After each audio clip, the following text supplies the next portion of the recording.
Humihingi ako ng paumanhin sa MMDA, sabi ni Singson sa interview ng GMA Integrated News. Ibibigay ni Singon ang pabuya sa MMDA team na nanghuli sa kanya.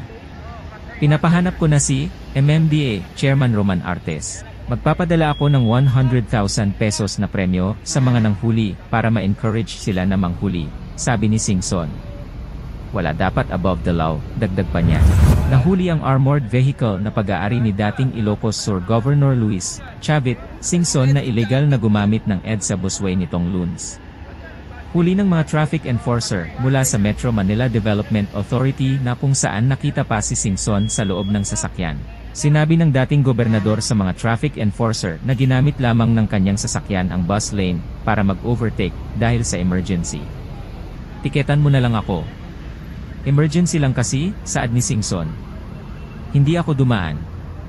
Nag-overtake lang, dagdag niya.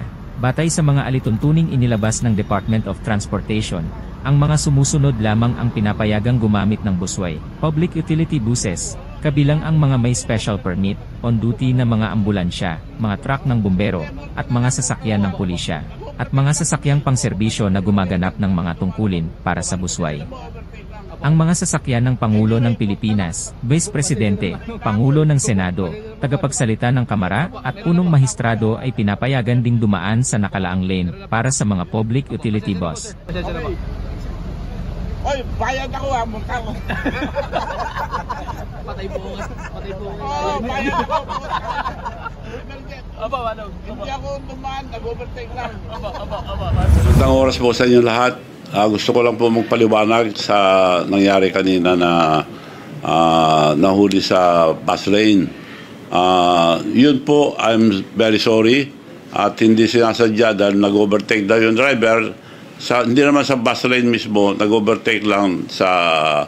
Hindi nakasarayo kasi bukas. Nag-overtake. Anyway, hindi dapat tularan. And my congratulations sa mga tiga-MMDA na nakahuli. Hindi po ako galit doon. Bigyan ko sila ng reward. Baka kala lagay, hindi. Kakausapin ko, hinahanap ko ngayon si Chairman Artes na bigyan ko ng premyo mga nakahuli sa akin, bigyan ko ng 100,000. Aside sa multa ng lisensya. So, sorry po sa nangyari. Hindi po namin sinasadya, hindi dapat tularan. At saka isa pa, yung plaka, walang plaka yun, bagong gawa. Gumagawa kasi kami ng, ang tawag namin doon, BMW ang gumagawa, Baluarte Motor Works, ng bulletproof cars na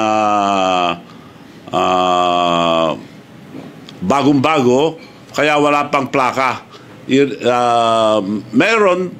May mga papeles na pero hindi pa na-retro dahil tinetest pa yung mga yun. Marami kaming ginagawang mga bulletproof na kung anong order nung nagpapagawa, made to order kasi yun, kung anong itsura gusto nila, yun ang ginagawa namin.